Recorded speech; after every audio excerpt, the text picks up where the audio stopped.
amigos, sejam bem-vindos ao Noticioso Esporte Clube. Eu sou André Repsold e venho aqui apresentar um programa esportivo mineiro feito para você que está aqui atrás das montanhas. Se você é novo no canal, se inscreva. Se você já está aqui com a gente, curta esse vídeo, compartilha e principalmente assina o sininho de notificações para você receber todo o conteúdo do canal Noticioso. Aqui nós temos esporte, programas culturais, programas de empreendimento, programas sobre bolsa de valores. É o canal mais completo do YouTube. E hoje estou com meus companheiros de bancada. Vamos lá, Thiago Araújo. Tudo bem? Como é que você tá, Thiago? Tranquilo. E Luiz Henrique. Fala, André. Tudo salve. bom, Lu?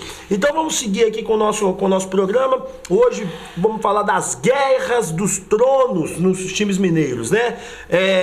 O Cruzeiro, o Zezé Perrella, presidente do conselho, convocou uma reunião para o dia 21 de outubro para pedir o afastamento do presidente. Já no Atlético, ontem a torcida enterrou simbolicamente o Sérgio Sete Câmara. Enquanto isso, só um time salva, o América, né? Então vamos começar falando do Cruzeiro, que dia 21 agora vai ter uma reunião no Conselho Deliberativo para pedir o afastamento do presidente. Só que o presidente já disse que vai levar o caso à justiça porque o Conselho não poderia fazer isso, não é, Luiz?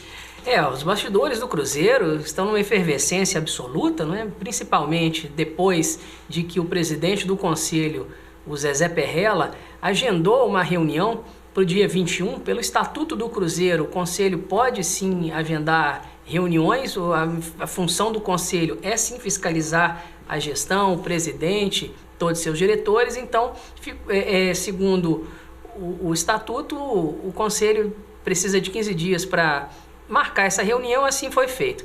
O que o Zezé Perrella e outros conselheiros pedem nesse momento é o afastamento temporário, e aí por 90 ou por 120 dias, a depender do caso, do enquadramento da gestão temerária do presidente Wagner Pires de Sá. Então, dessa forma, os conselheiros assumiriam temporariamente o Cruzeiro. Não os conselheiros num todo, né? Uma comissão gestora seria instaurada a se confirmar esse afastamento temporário do Wagner Pires de Sá e de toda a sua diretoria. Esse conselho gestor teria autonomia para tocar o Cruzeiro enquanto esse prazo de vigência acontecer. Agora, um dado curioso é que, na verdade, a pergunta que muitos cruzeirenses têm feito nas redes sociais, nas ruas, é que o afastamento temporário ele não resolve a crise administrativa do Cruzeiro. Ele pode apenas mostrar de fato o que está aparecendo e acontecendo no Cruzeiro, o que já é um grande avanço, mas não estanca aí a sangria da crise do Cruzeiro. O Zezé Perrella, ontem, em entrevista a um canal fechado de televisão, até anunciou que nesse momento o Conselho não tem força para pedir o afastamento definitivo. O afastamento definitivo requer 2/3 de votos favoráveis por parte de todos os conselheiros do clube, e aí entendendo conselheiros de maneira ampla, né? O Zezé também chegou a dizer, isso não sou eu que estou falando, é o Zezé, tá, pessoal? E a fonte é a entrevista que ele deu ao Sport TV, que a atual administração tem um projeto de poder, pasme André, pasme Thiago, pasme amigo noticioso, de mais ou menos 20 anos. Quer dizer, eles lotaram a sede do Cruzeiro com novos conselheiros para que tivessem os votos necessários e não conseguisse, portanto, que o Conselho não conseguisse, portanto, tirar o poder desse grupo que lá está. Fato é, o presidente Wagner Pires de Sá não vai deixar essa situação barata. Ele já articula nos bastidores também 2 movimentos. O primeiro deles é entrar na justiça contra essa marcação. Ele alega que o Conselho não tem poder para fazê-lo, embora tenha, né? A gente sabe que missão de Conselho, função de Conselho é exatamente vigiar, acompanhar as contas. E também pretende por ele mesmo marcar uma reunião para tratar do mesmo assunto, mas desta vez articulando votos nos bastidores. Agora, aqui é a opinião, aqui no Noticioso a gente não trabalha também com enganação, a gente trabalha com fato, né? E interpretação, são 2 pilares aí do jornalismo, e é o que a imprensa alternativa faz e faz de melhor. Nós não trabalhamos para enganar o torcedor. A questão toda desse imbróglio é o seguinte: bom, O Conselho do Cruzeiro, em grande parte, parece o fantasioso mundo de Alice, né?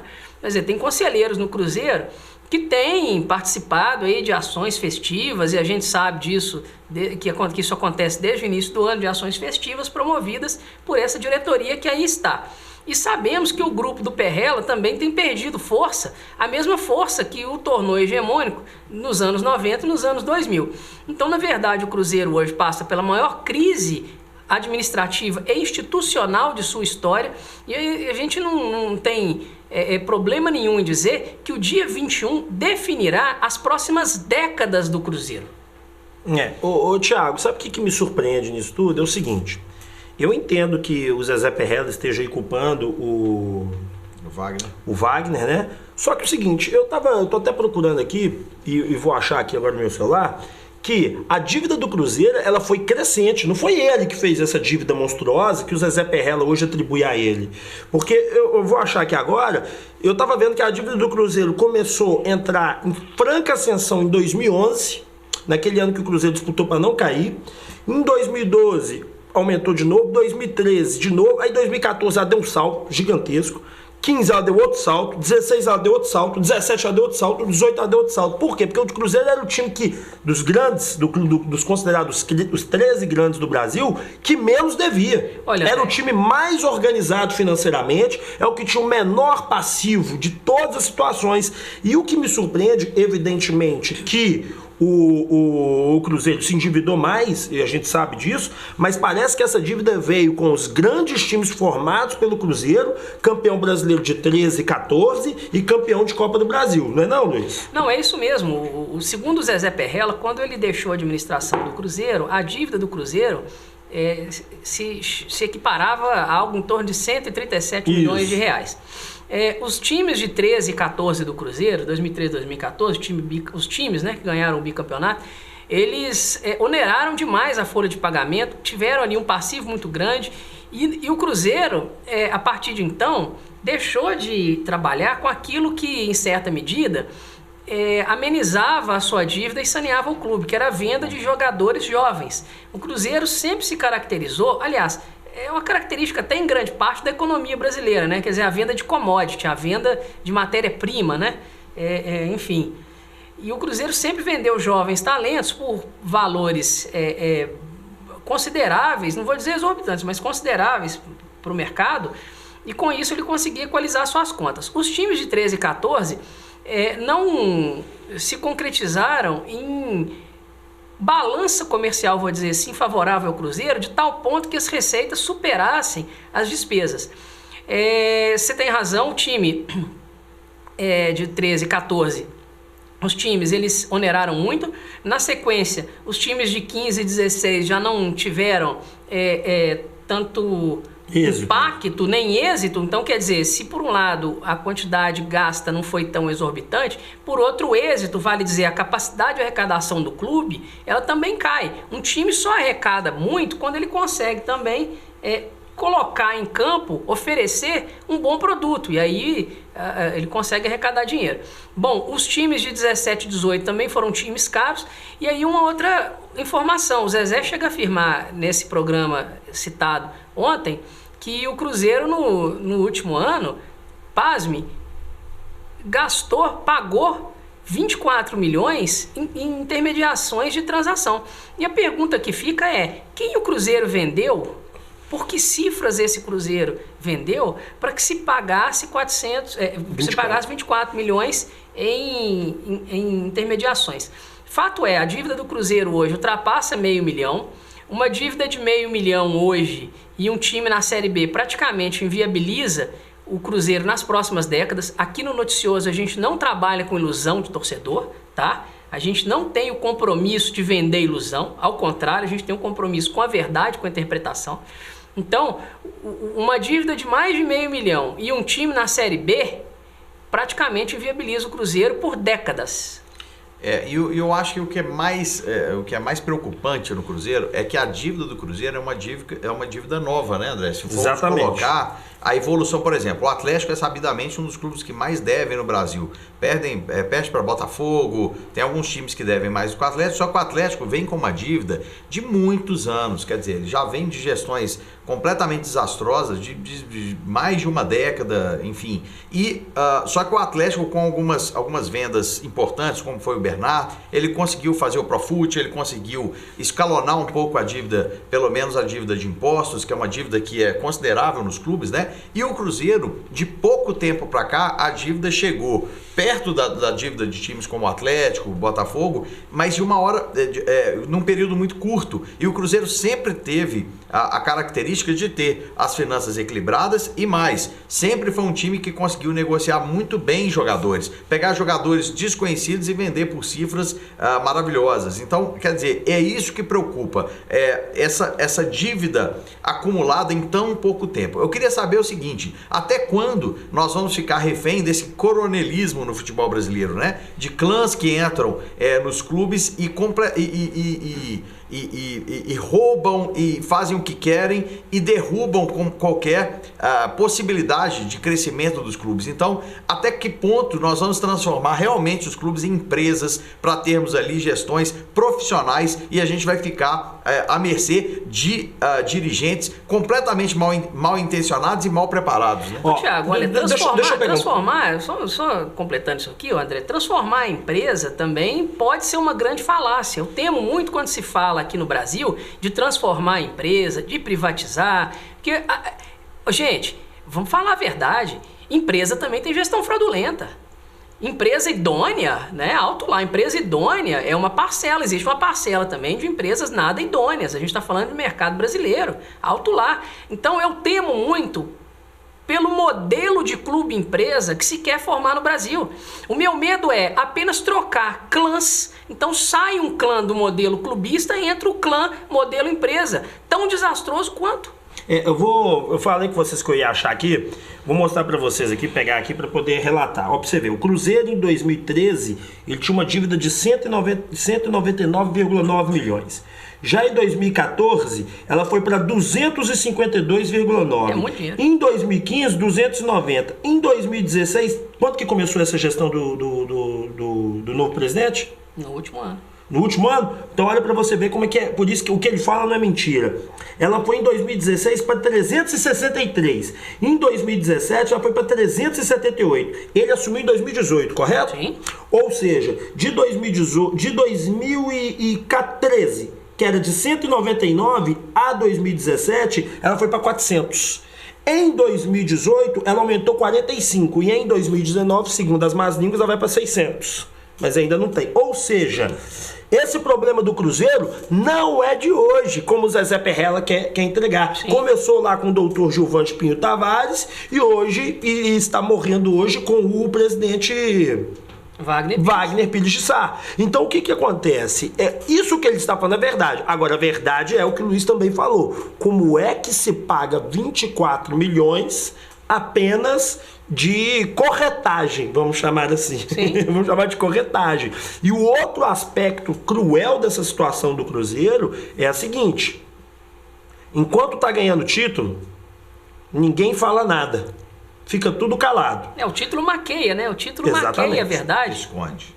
O título ele esconde a verdade, ele maqueia a verdade. Então, principalmente para o torcedor mais apaixonado, estou dizendo aquele torcedor que às vezes não se interessa pelo bastidor do clube, né? E aquele torcedor de beira de gramado só, esse torcedor quer ver o time ganhando, quer ver o time empolgando. Sim, isso é verdade, a gente quer tudo isso. Agora, existe também o torcedor preocupado com o bastidor do clube. E esse torcedor preocupado com o bastidor do clube, ele considera, ele sabe que esses títulos que o Cruzeiro ganhou, e aí ganhou no bico da chuteira, vamos pensar aqui na Copa do Brasil de 2017, o Cruzeiro ganhou nos pênaltis, uma disputa contra o Flamengo poderia ter perdido. O Thiago Neves marcou um gol decisivo, o último pênalti, escorregando praticamente, num time que não foi montado praticamente por essa gestão que está aí. Né? Quer dizer, o título de 17 foi ainda na gestão, os jogadores adivinham da gestão do Dr. Gilvan. O título de 18, e aí a gente pode dizer que ganhou até com uma certa facilidade, a gestão do Wagner Pires de Sá herdou o time do Gilvan, agora herdou um time do Gilvan, um time caro do Dr. Gilvan. Então veja, esse torcedor cruzeirense que se preocupa com os bastidores, ele tem percebido que os títulos, a partir de agora, não virão com facilidade e que não tem como mais maquiar a situação fiscal do Cruzeiro, porque os títulos dificilmente virão. Vão maquiar com o que agora? Com foto do Dr. Gilvan? E para encerrar esse assunto Cruzeiro, que é muito grave, essa reunião do dia 21 vai determinar a saída ou não do presidente, mas porém, os senhores vão assistir o seguinte: mesmo que lá defina, a exemplo, a saída do presidente, não vai sair. O que vai acontecer é justiça. Aguardem os próximos capítulos. Mudando-se completamente o assunto, o América venceu mais uma vez na Série B, encostou de vez nos 4 que vamos subir. Joga a tabela pra gente, por gentileza, Gil. O América tá bombando, galera. Olha lá, a América chegou aos mesmos 38 pontos que o CRB. E o jogo foi um confronto direto, né? O América venceu por 1-0. E agora vai ter a rodada, o América pode sim perder a posição, né? Mas o América já encostou, que é o que interessa. Os próximos desafios do América é o Bragantino em casa, o líder disparado dessa Série B.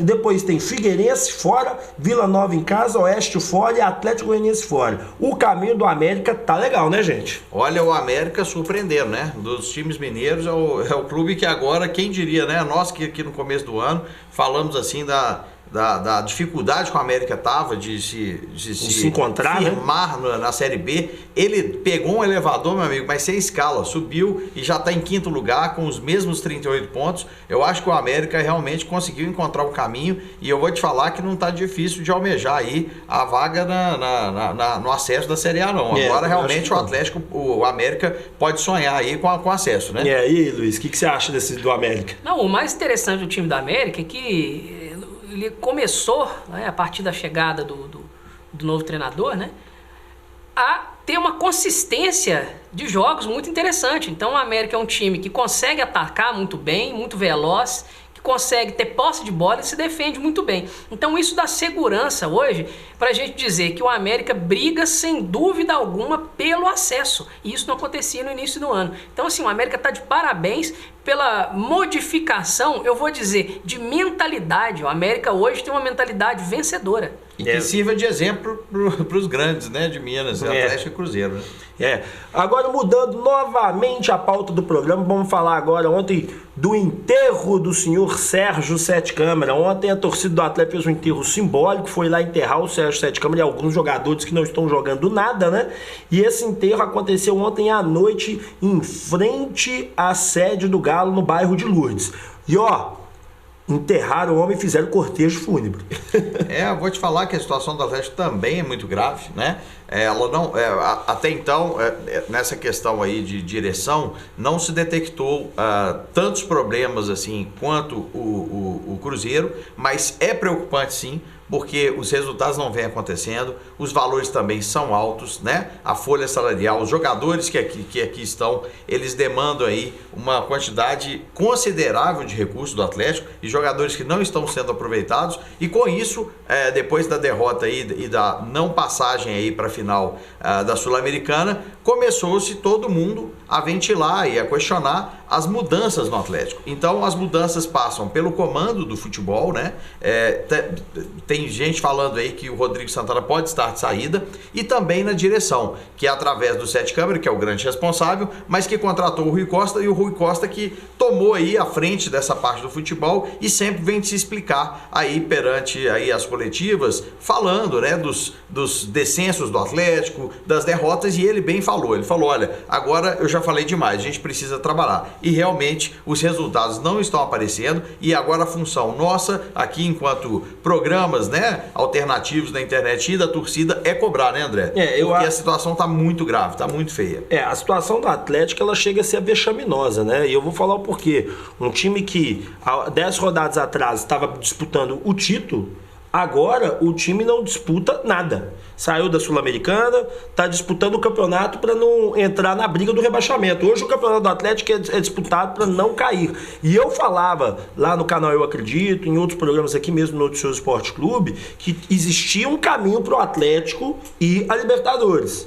Mas o caminho que o Atlético está buscando para a Libertadores passava de vencer o frágil Vasco. E o Atlético não conseguiu vencer nem o frágil Vasco. E o detalhe que coroa essa derrocada do Atlético é sim o senhor Sérgio Sete Câmara. Por quê? Eu nunca vi um presidente que depois de perder 7 partidas seguintes não dá a cara a tapa.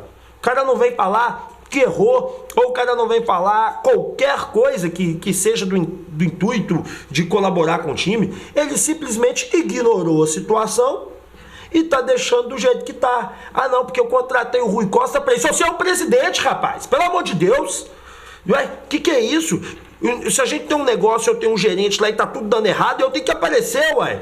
É um absurdo. Estão se entregando o atleta, o Sérgio Sete Câmara quer saber só de Fórmula 1.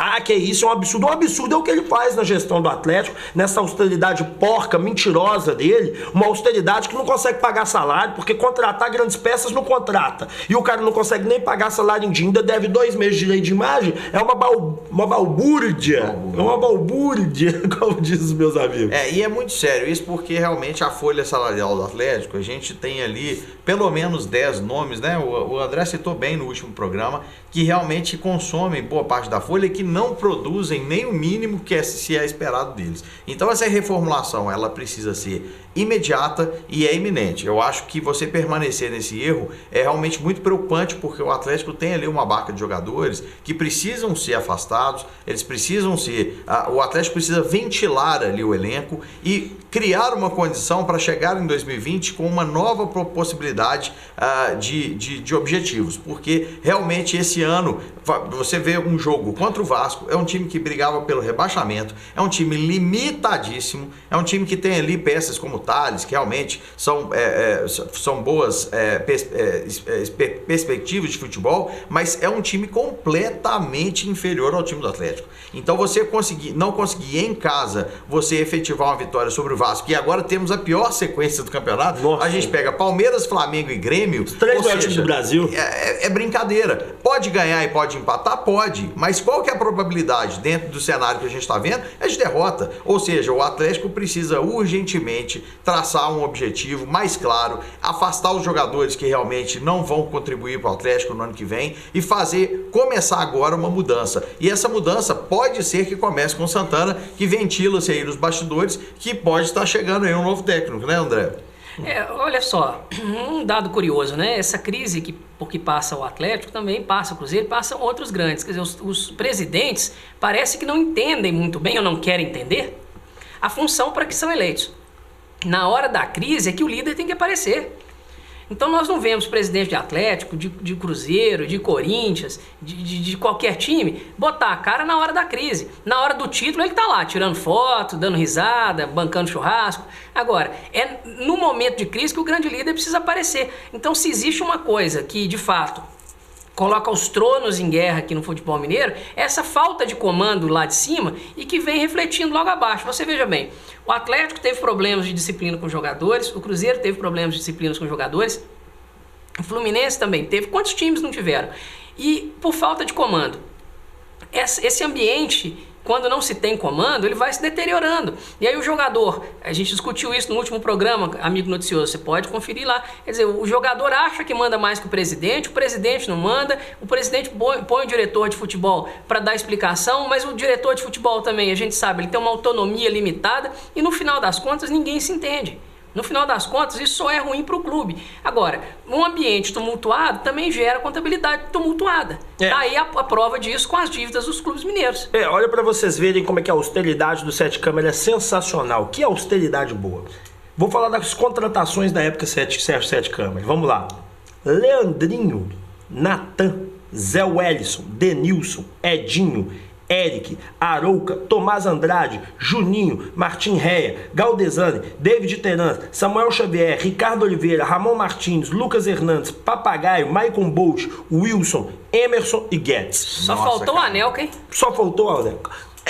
É fora do comum essa austeridade mentirosa, porque o cara fala comigo que tá fazendo uma austeridade, e eu vou falar pra vocês, já saíram do Atlético Leandrinho, Denilson, Edinho, Eric, Arouca, Tomás Andrade, Juninho, Martim Réia, Galdesani, Samuel Xavier, Papagaio, Emerson e Guedes, sendo que o Emerson e o Guedes foram vendidos. Então eu vou tirar eles dessa lista. 11, um time. É um time. Um time em 2 anos. E o que eles consumiam na folha de pagamento do Atlético? Eles vieram aqui justamente para poder pegar o dinheiro do Atlético e ir embora. Porque foi o que eles fizeram. É fora do comum. O Leandrinho recebia por mês 250 mil, gente. É uma coisa de louco, senhores. Isso é um absurdo. É uma coisa de louco. E assim, o que você não percebe é que é uma austeridade falsa.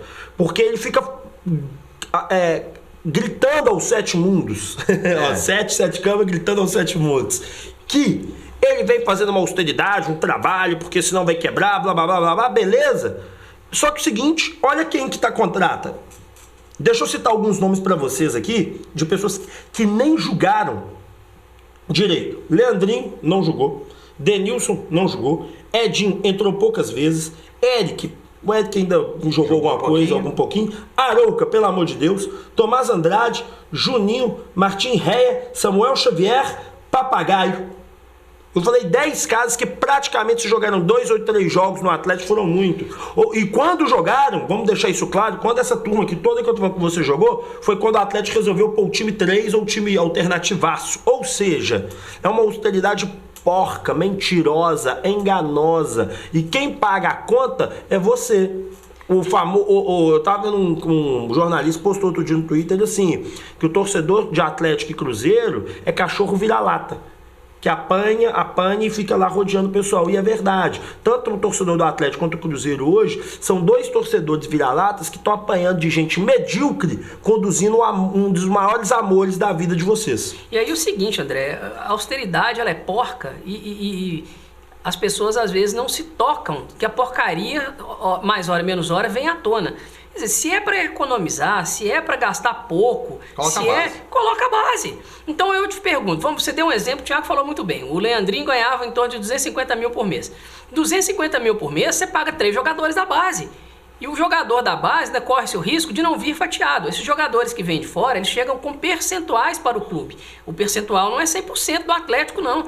Eles vêm fatiados já por empresários, por investidores, etc. Então, se é para gastar essa bifa, essa quantidade toda, que se invista na base. E aí eu te pergunto, você olha para o time sub-20 do Atlético, para o sub-18, para o sub-17, para o sub-15, não importa. Vamos pegar o júnior do Atlético, sub-20 do Atlético.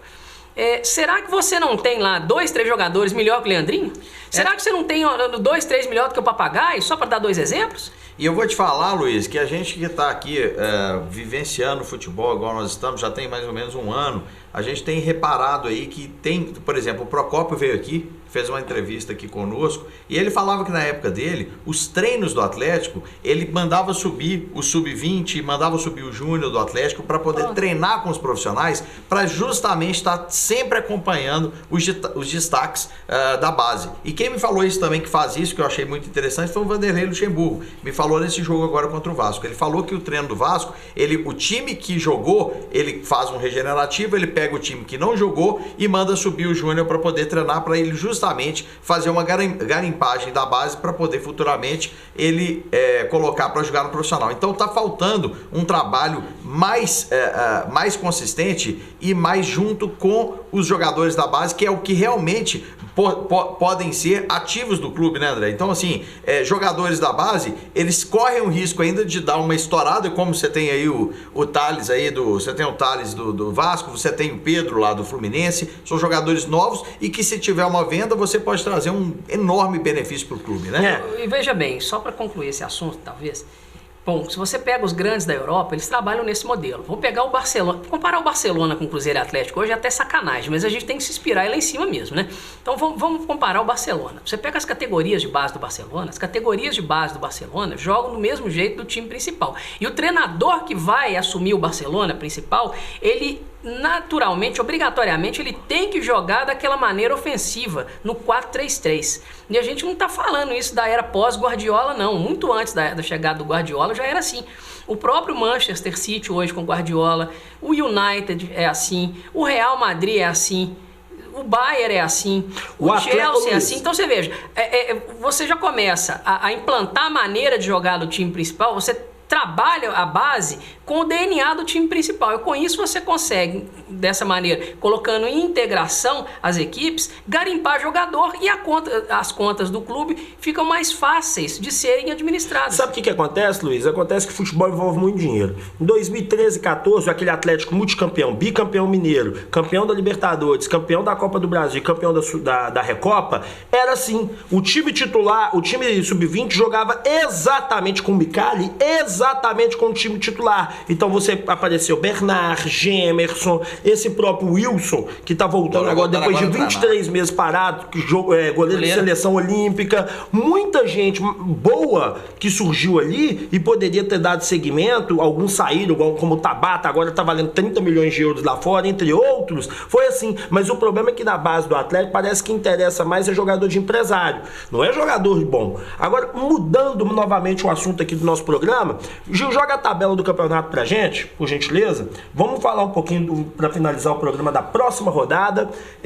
Atlético sai para pegar Flamengo e Cruzeiro joga em casa contra o Fluminense. Thiago, o que você acha desse jogo Atlético e Palmeiras, né? Eu falei Flamengo, perdão, mas é Atlético e Palmeiras o próximo jogo. O que você acha? Olha, na verdade, Atlético e Palmeiras vai ser um golpe de sorte se nós conseguirmos aí empatar ou ganhar. Porque quem viu o primeiro jogo, o jogo de ida, claro que os elencos já estão bem diferentes, mas o Palmeiras desde então evoluiu e o Atlético ele caiu desde essa época. O primeiro jogo de ida foi 2-0 para o Palmeiras, foi um jogo aqui no Mineirão. Então o Atlético, na verdade, ganhando do Palmeiras vai ser, na minha opinião, um golpe de sorte por demonstrar um futebol completamente ineficiente aqui nessa hora aqui do campeonato. Então nós vamos ter aí Palmeiras, Flamengo e Grêmio, os três melhores times do campeonato. Então assim, a gente tinha que ter ganhado do Vasco, jogos que a gente tinha pontos mais garantidos e que nós desperdiçamos, agora nós vamos ter que contar com praticamente o impossível. Eu não acredito na vitória do Atlético sobre esses times em função da discrepância técnica entre eles. Agora, eu como atleticano, né, que eu desejo que o Atlético ganhe sempre. Vamos ver se esse jogo, quem sabe, eleva aí o moral dos jogadores e eles consigam dar um resultado melhor aí, consigamos ganhar esses pontos aí para poder chegarmos adiante na tabela. Esse jogo vai ser Atlético Palmeiras, vai ser 16 horas, vai ser transmitido pela TV Globo. Agora, Luiz, eu me confundi, é Cruzeiro e Internacional, 21 horas aqui no Mineirão. O que você acha desse jogo, Luiz? Cruzeiro e Inter, amanhã, sabadão, 21 horas, um horário horroroso, péssimo, terrível. E o Cruzeiro precisa pontuar. A verdade é que hoje o time do Internacional é superior ao Cruzeiro. O Cruzeiro vai ter que tirar forças do âmago, né, lá das entranhas de seus jogadores para tentar surpreender o Internacional.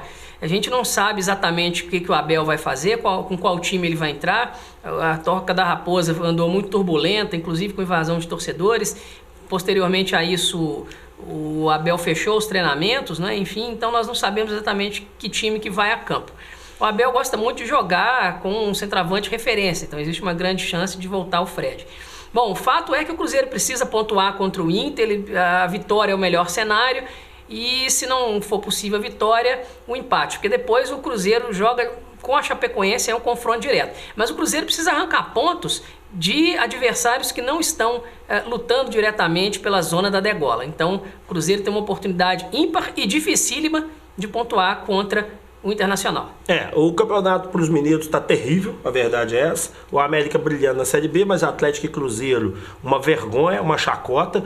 O Cruzeiro, por exemplo, mesmo se vencer, não sai da zona de rebaixamento, porque o Fluminense tem 6 vitórias, o Cruzeiro tem 4. Então o Cruzeiro faria 5 vitórias, e isso é terrível, porque, ou seja, nem com a vitória o Cruzeiro sai. E o Atlético vencendo, o Atlético também não arruma nada, porque ele passaria o Atlético Paranaense, mas o Atlético Paranaense passou a Atlético Paranaense ou não vale nada, porque o Atlético Paranaense já está classificado para a Copa do Brasil, para a Libertadores do ano que vem. E o Atlético vencendo, ele dá mais um respiro contra a zona da degola, porque hoje o campeonato do Atlético, se o Atlético não vencer um desses 2 jogos, Flamengo ou Palmeiras, o campeonato do Atlético é rebaixamento. Se vencer, o campeonato do Atlético é sonhar com a Libertadores. E Cruzeiro é o seguinte: se perder para o Internacional aqui em Mineirão, que Deus proteja o Cruzeiro. Se o Cruzeiro vencer, se o Cruzeiro vencer, o Cruzeiro ainda tem chance de fugir desse rebaixamento. Se o Cruzeiro perder, eu não sei o que vai acontecer pro Cruzeiro, porque estatisticamente, em todos os campeonatos brasileiros, a coisa fica negra. Então é isso, amigo noticioso. Seja bem-vindo ao Noticioso Esporte Clube, um programa de futebol para você, mineiro, feito aqui por a gente que mora aqui atrás das montanhas. Curta esse canal, compartilhe esse vídeo, não deixe de ativar o sininho de notificações para você ficar recebendo todo o conteúdo do Canal Noticioso. O Canal Noticioso é um conteúdo feito por mineiros para mineiros, de programas sensacionais. É o Doutor Sabe Tudo, programas de entrevista, programas esportivos, enfim, uma massa de programas muito bem elaborados e feito para você, que tem um ótimo gosto, beleza? Muito obrigado, Thiago. Obrigado, André. Luiz, muito obrigado. André. E segunda tem mais. Valeu! Olá! Você está assistindo o Canal Noticioso. Se inscreva no nosso canal. Clique nesse botão logo abaixo do vídeo. Aproveite também e clique no sininho ao lado para ser notificado assim que publicarmos novos vídeos. Dessa maneira, você sempre saberá dos novos lançamentos do nosso canal. Toda semana, novos vídeos falando, entre outras coisas, sobre cultura, música, cidadania, saúde, finanças, mobilidade e muito mais. Não se esqueça, se inscreva no nosso canal. Grande abraço!